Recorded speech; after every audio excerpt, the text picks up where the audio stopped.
Bonjour à tous, j'espère que vous allez bien. Bienvenue sur la chaîne YouTube. Alors aujourd'hui, on va voir la partie 2 sur les figures de continuation.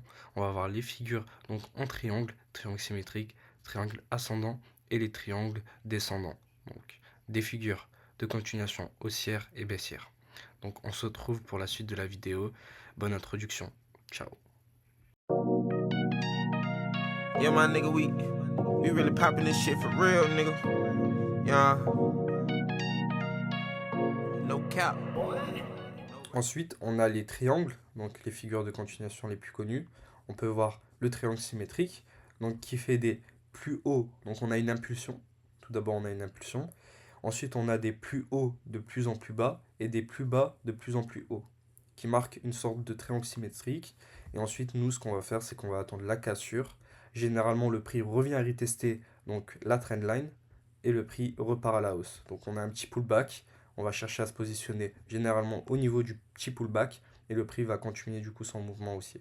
Donc, figure d'hésitation du marché avec une sortie par le haut. Donc là, on peut voir du coup un triangle ascendant qui est illustré par une figure de continuation de la tendance haussière. Donc nous, ce qu'on va chercher comment on va se positionner ici sur cette genre de triangle, bah, nous, on va chercher à se positionner à la cassure et une fois que le prix aura retesté donc le niveau de résistance qui deviendra alors support, donc on va chercher un point d'entrée une fois qu'on aura le pullback, donc qu'on aura bien rejeté ce niveau de support et on va du coup prendre en objectif théorique, donc un take profit, là où on va prendre nos bénéfices. Donc, c'est la théorie. Donc, la théorie, c'est lors de la résistance. On va relever la résistance au niveau du support et on va retracer donc cette sorte de petite trendline jusqu'au niveau donc du support une fois que le prix aura cassé et ça va nous donner du coup un objectif théorique là où on va prendre le prix. Mais bon, faut pas se baser sur ça, faut se baser sur plusieurs confluences, donc des niveaux de résistance et de support, des niveaux de trendline qu'on aura tracés dans notre analyse, c'est ce qui pourra nous déterminer là où le prix va pouvoir aller. Et puis ensuite, on a le triangle descendant. Donc le triangle descendant, c'est un mouvement de prix à la baisse. Ensuite, on a un prix qui corrige, donc qui fait des plus bas au même niveau de prix, donc qui crée un niveau de support, et des plus hauts de plus en plus bas.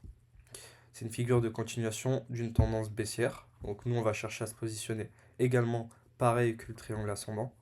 Donc on aura une figure en triangle. On va se positionner du coup au pullback. Donc une fois qu'on aura cassé cette figure, cette pattern, et on va avoir notre objectif euh, de prix. Donc là où on va prendre nos bénéfices, on va ici mettre notre trendline. Donc on va prendre ce niveau de pattern, donc le plus haut du support jusqu'au bas de la résistance.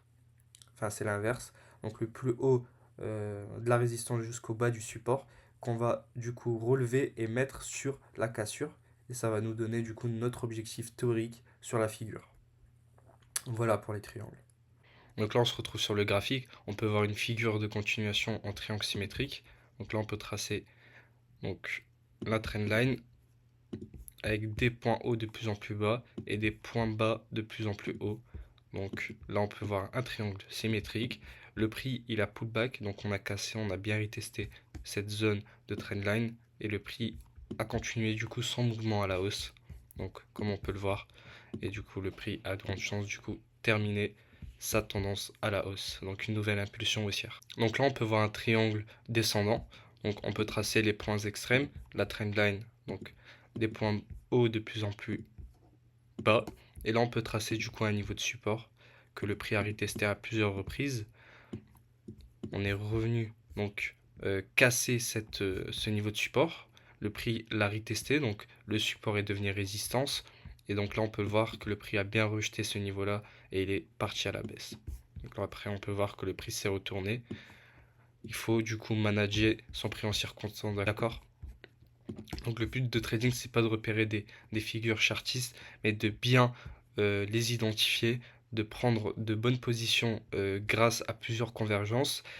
Celle-ci peut en faire partie, et bien manager du coup ces trades lorsque le prix se retourne, comme là par exemple.